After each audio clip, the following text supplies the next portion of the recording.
Science اور technology قرآن کا موضوع ہے ہی نہیں، البتہ قرآن حکیم میں اس کے حوالے موجود ہیں،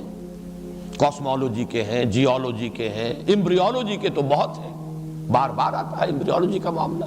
کن مراحل سے ہو کر انسان کی جنین جو ہے وہ بطن مادر میں کن کن مرحلوں سے گزر کر مکمل ہوتا ہے، یہ بہت آیا ہے۔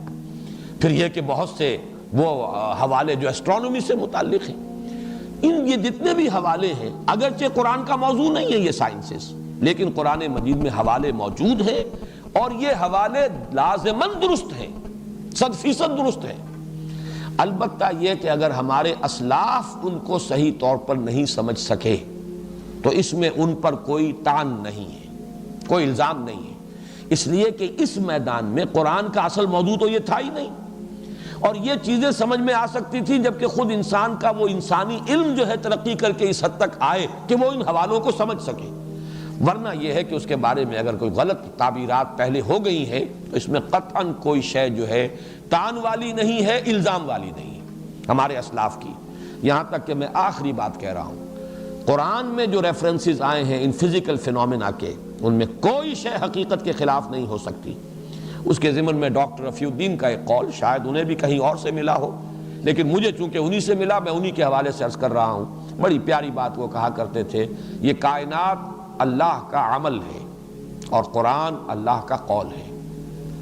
قول اور عمل میں کوئی فرق نہیں ہو سکتا۔ انسان کے قول و عمل میں بھی اگر کوئی فرق ہو اور تضاد ہو تو گویا کہ وہ انسانیت کی سطح سے کچھ نیچے اتر جاتا ہے، تو اللہ کے قول اور عمل میں تضاد کیسے ممکن ہے؟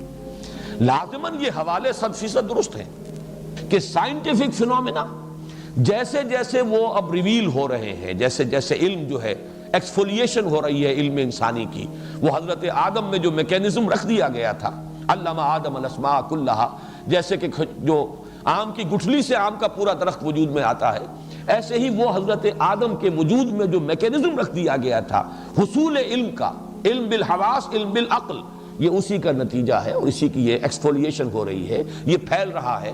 تو اس سے جو بھی چیزیں اب ہمارے سامنے آئیں ان میں کہیں رکاوٹ نہیں ہے کہ ہم سلف کی کسی بات کو لے کر لازماً بیٹھ جائیں کہ چونکہ اسلاف نے یہ کہا تھا لہذا سائنس خواہ کچھ بھی کہے ہم تو اسلاف کی بات مانیں گے۔ یہاں پر اس طرز عمل کے لیے کوئی دلیل نہیں، کوئی بنیاد نہیں۔